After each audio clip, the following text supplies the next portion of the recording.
क्योंकि उनके वक्तव्य को सुनिएगा तो उन्होंने कहा कि मैं पाकिस्तान के लोगों को उनकी ही बहन बेटी को भेजकर और उनको सबक सिखाया। जी। मतलब पाकिस्तान में मुसलमान ज़्यादा रहते हैं, 99% मुसलमान है, और सोफिया कुरैशी जी भी मुसलमान जाति से आती हैं, तो इनके द्वारा भेजकर उन लोगों को सबक सिखाया गया। इस व्यक्ति को ये नहीं मालूम है कि सेना में, पुलिस में या देश की रक्षा और सुरक्षा में सभी जाति धर्म मजहब के लोग बॉर्डर पर काम करते हैं और देश के लिए लड़ते और मरते हैं। उनको जाति से जोड़ कर नहीं देखना चाहिए। ऐसे लोगों को कानूनी कार्रवाई की ज़रूरत नहीं है, क्योंकि कानूनी कार्रवाई से ये कुछ ना कुछ उल्टा पुल्टा करके छूट जाएंगे। ऐसे लोगों को सीधे बांध कर, अब पाकिस्तान और हिंदुस्तान का जो बॉर्डर पर तार लगा है, उस तार के इस पार से उस पार तार के फेंक देना चाहिए पाकिस्तान की ओर। अच्छा। हाँ, ताकि उधर के जो कुत्ते हैं, पाकिस्तान के जो कुत्ते हैं, वो कुत्ते इनको पूरा बकोट के, नचोट के, इनके एकदम छलनी छलनी करके इनको ख़त्म कर दे, ताकि फिर से इस तरह की बात जुबान पर ना आवे। देश में जैसे आग सी लग चुकी है, जब से भारत और पाकिस्तान में युद्ध छिड़ा है, तब से भाजपा के नेता, चाहे जगदीश देवड़ा जी हों, चाहे विजय शाह जी हों, एक के बाद एक बयान देने से पीछे नहीं हट रहे हैं। इसी बयान से पूरे देश में हल्ला मचा है और उन्हीं का वीडियो वायरल हो रहा है। और हमारे साथ हैं नेशनल इक्वल पार्टी के संयोजक एवं संस्थापक माननीय शशि प्रताप सिंह जी। आइए जानते हैं कि हमारी देश की बेटी ने पाकिस्तान में जाकर के युद्ध किया और वही बीजेपी के नेता विजय शाह जिस तरह से बयान दिए, हमारे बेटी का अपमान किए। तो आइए जानते हैं। बहुत बहुत धन्यवाद सर, हमारे चैनल पे आए। जी, बहुत बहुत धन्यवाद आपको भी। कहावत है कि सच्चाई छुप नहीं सकती बनावट के असूलों से, और खुशबू आ नहीं सकती कागज़ के फूलों से। तो कुछ लोगों के जुबान पर हमेशा निगेटिव, नकारात्मक बातें होती हैं।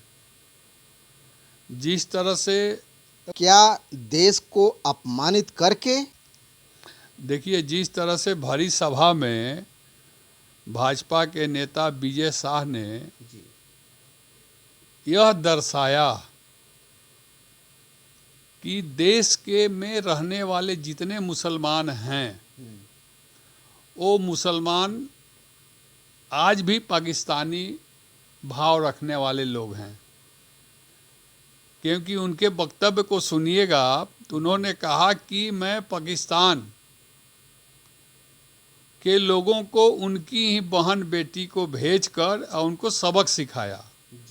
मतलब पाकिस्तान में मुसलमान ज़्यादा रहते हैं, 99% मुसलमान है, और सोफिया कुरैशी जी भी मुसलमान जाति से आती हैं, तो इनके द्वारा भेजकर उन लोगों को सबक सिखाया गया। इस व्यक्ति को ये नहीं मालूम है कि सेना में, पुलिस में या देश की रक्षा और सुरक्षा में सभी जाति धर्म मजहब के लोग बॉर्डर पर काम करते हैं और देश के लिए लड़ते और मरते हैं। उनको जाति से जोड़ कर नहीं देखना चाहिए।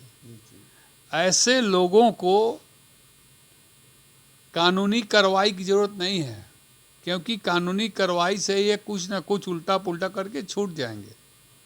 ऐसे लोगों को सीधे बांध कर, अब पाकिस्तान और हिंदुस्तान का जो बॉर्डर पर तार लगा है, उस तार के इस पार से उस पार तार के फेंक देना चाहिए पाकिस्तान की ओर। अच्छा। हाँ, ताकि उधर के जो कुत्ते हैं, पाकिस्तान के जो कुत्ते हैं, वो कुत्ते इनको पूरा बकोट के, नचोट के, इनके एकदम छलनी छलनी करके इनको ख़त्म कर दे, ताकि फिर से इस तरह की बात जुबान पर ना आवे।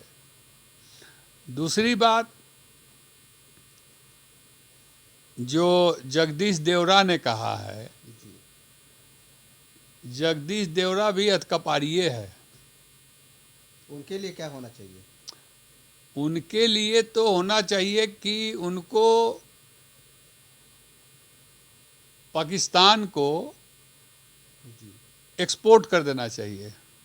अच्छा। हाँ, उन ऐसे व्यक्ति को पाकिस्तान को एक्सपोर्ट कर देना चाहिए। देखिए, सेना के जवान बॉर्डर पर 5 साल नहीं, 15 साल नहीं, 20 साल रहते हैं। जी। देश की सरकार हर 5 साल पे बदलती है, नेता बदलते हैं, विधायक बदलते हैं, सांसद बदल जाते हैं, लेकिन सेना नहीं बदलती है। सेना पहला दिन से लेकर रिटायरमेंट तक बॉर्डर पर जमी रहती है, वो माइनस डिग्री में और प्लस डिग्री में, और देश की रक्षा सुरक्षा माँ बहन बेटी भाई बहन सबका करने के लिए वो डटी रहते हैं। उसमें महिला सेना भी है और पुरुष सेना भी है। अब ये व्यक्ति कह रहा है कि हम लोग को नतमस्तक हो जाना चाहिए। किस पर? सरकार पर। सरकार पर, सरकार के द्वारा यह किया। अरे सरकार के द्वारा थोड़े काम हुआ है, सरकार आएगी और जाएगी। सेना हमेशा सुरक्षा और रक्षा में लगी रहेगी और गोली चलाती रहेगी, तोप चलाती रहेगी, मिसाइल चलाती रहेगी, और जो सेना और जो देश के, भारत देश के ऊपर आंख दिखे उसको आंख फोड़ती रहेगी। आप आते जाते रहेंगे, आप 5 साल रहेंगे कि 3 साल रहेंगे कि 2 साल रहेंगे, इसकी गारंटी नहीं है। तो ऐसे लोगों को ये ऐसा सबक सिखाना चाहिए कि एक जने को भारत बॉर्डर और पाकिस्तान बॉर्डर के जाली के उस पार फेंक देना चाहिए। अच्छा। कि ताकि वहाँ का कुत्ता उनको नोच भकोट के सही कर दे, और एक जने को सीधे डब्बा में पैक करके और पाकिस्तान एक्सपोर्ट कर देना चाहिए कि आप जाइए वहीं और वहीं का गुण गाइए। ठीक है? हाँ, क्योंकि यह काम करना इसलिए ज़रूरी है कि फिर आगे आइंदे कोई देश की बहन बेटी जो काम करने वाली है, वो सेना में काम करने वाली हो, सुरक्षा बल में हो, पुलिस में हो, सिक्योरिटी गार्ड में हो, या कहीं भी बहन बेटी अगर काम करती है तो उसके ऊपर इस तरह का लांछन और इस तरह की अमर्यादित भाषा का कोई उल्लेख जीवन में न करे, ऐसी कठोर सज़ा उन लोगों को देने की ज़रूरत है। और मुझे लगता है कि कठोर सज़ा यही होती है कि उनको सीधे एक जने को एक्सपोर्ट और एक जने को उस पर फेंक देना चाहिए। लेकिन जिस तरह से इन लोगों का बयान जब से आया है, भारत में पुतला फूंका जा रहा है इन लोगों के खिलाफ। देखिए, पुतला फूंकना और ये करना, ये तो एक राजनीतिक स्टंट है। वो विपक्ष का काम है। पुतला, उनका पुतला फूंकने से, अरे फूंकना तो वही के फूंक के दिखाओ। बहन सुफिया कुरैशी ने तो जाके उनको पाकिस्तान में घुस के उन लोग को फूंक के चली आई। हजारों घर फूंक दी, हजारों आतंकवादियों को तहस नहस करके चली आई, हजारों आतंकवादियों के परिवार को नहस तहस करके चली आई। और आप यहाँ पर पुतला फूंक रहे हैं। पुतला नहीं फूंकने की ज़रूरत है। पुतला तो एक राजनीतिक स्टंट है, एक राजनीतिक इवेंट है, इससे नहीं कुछ होना है। या तो सुप्रीम कोर्ट, हाई कोर्ट इसके लिए कठोर सजा बनावे कि देश के सेना के प्रति और देश की सुरक्षा के प्रति और देशवासियों के प्रति जो भी पाकिस्तानी भाषा बोलेगा, समझ गए कि नहीं, जो भी विरोधी भाषा बोलेगा, उन लोगों को सजाए मौत तुरंत फास्ट ट्रैक में ले जाके देने की ज़रूरत है। अगर यह काम नहीं होता है ना, तो एक परंपरा सी बनी चली जाएगी कि वो फलानवा बोल दिया, ढकानवा बोल दिया, तो कोर्ट में गया, तो कोर्ट से फिर दूसरा बात बड़ी हो गया, तो हो गया। नहीं, इसके लिए कठोर सजा। अगर देश के प्रति प्रेम है और देश को सुरक्षित रखना है, देश की महिला बहन बेटियों को सुरक्षित रखना है, तो ये नौटंकी बंद हो। एक ऐसा कानून आवे कि इमीडिएट फास्ट ट्रैक में ले जाके और उनका वीडियो दिखा के और उनको तुरंत कठोर सजा दिया जाए कि जीवन में, या मुँहवे सील दिया जाए, मुंह को सुई धागा से सील दिया जाए कि जीवन में कुछ बोलने लायक रहबे ना करे, हो इशारा करके टोए बकोटे खाली और कुछ करे और नहीं।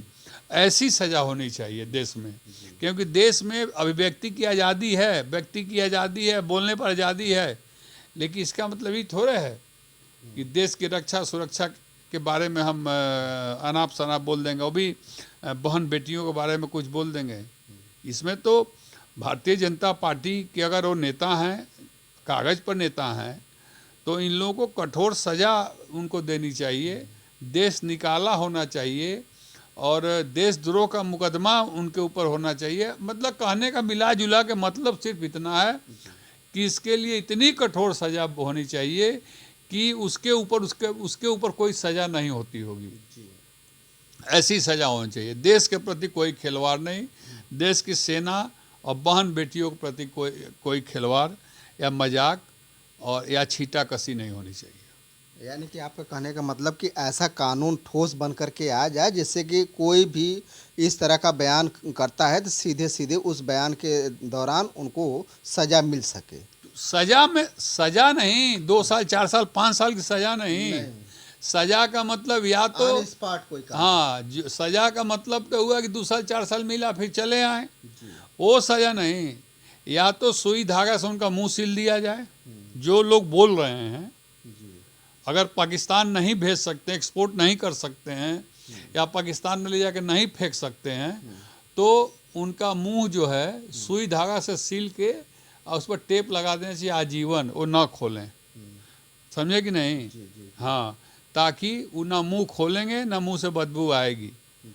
इस तरह का कानून बनना चाहिए, अब बनाना चाहिए भारतीय जनता पार्टी को। भारतीय जनता पार्टी की सरकार है, उनको इस तरह का कानून बनाकर और उसको मुंह सिलवा देना चाहिए उसका, और एक तो पाइप केवल डाल के खाने के लिए जगह छोड़ देना चाहिए। समझ गया कि नहीं? ताकि इसी से खाओ पियो, अब तो आज का मुंह मत खोलना कहीं, चुप मार के घर में बैठे रहो, करते रहो, और कुछ नहीं करने की ज़रूरत है। ठीक है, धन्यवाद सर, आपसे बात बहुत अच्छी सी हुई। अगर आपको ये वीडियो अच्छा लगे तो ज़्यादा से ज़्यादा शेयर कीजिए, सब्सक्राइब कीजिए। फिर मिलते हैं नए वीडियो के साथ, तब तक के लिए नमस्कार।